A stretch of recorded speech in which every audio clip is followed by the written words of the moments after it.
The Oscar noms are in and Kevin Feige says superhero movies are here to stay. But before we get into all that, make sure you tap that subscribe button and turn on notifications so you don't miss out on any future videos. Ah, the best geek news. Hello, you fine looking people, you. I can't really see you, but let's get to some news. Flattery will get you everywhere.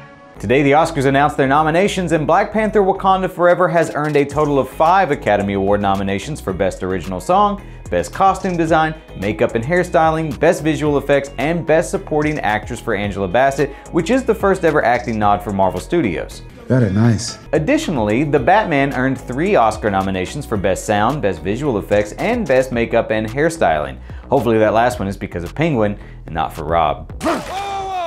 Take it easy, sweetheart. In a new interview on the Movie Business podcast, Kevin Feige admitted that he thinks audiences will never get sick of superhero movies.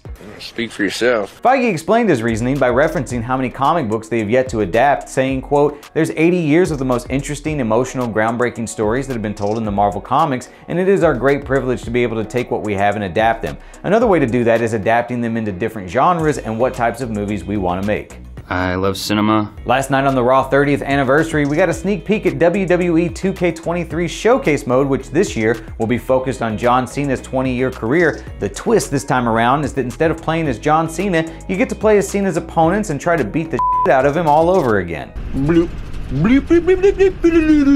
Before I go, last week I got a chance to chat with Richard Gere for his film Maybe I Do, and fun fact, Richard Gere is one of the few mainstream actors to never appear in any sort of sequel whatsoever, so we chat a little bit about that. As someone who's done their fair share of interviews over the years, what's the one question that you always get asked that you hope no one ever asks again? I'm not going to tell you because you will ask me. No, I won't. I just want to know what you will. Yes, you will.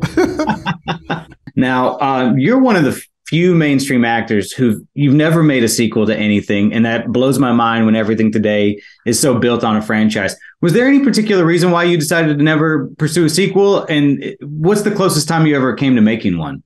It all comes down to the script. I suppose if there was a really great script that could stand on its own, it probably wouldn't bother me to do a sequel. But I've never seen that. I mean, maybe Godfather Part 2, was as good as Godfather Part 1. But it might even be better. I think maybe Godfather better. Might be better. Yeah, true, maybe better. But that's extremely rare. So you're saying there's still a chance for Prettier Woman? Just kidding. Everyone asked that. That's the question. And you finally did it. I was going to figure out how to weasel it in. Yeah, you are just as common as you really feared you are. And that's that for Tuesday. Thank you guys so much for checking out the video, and hope you have a great rest of your day. We'll see you next time. All of the stories in this video came from articles written on ComicBook.com, so if you'd like to read more about some of today's news with your own eyeballs, feel free to head over to ComicBook.com, where we work 24/7 to keep you up to speed on all the latest. You can also follow us on Facebook, Twitter, Instagram, TikTok, all that good stuff, all of which are linked below.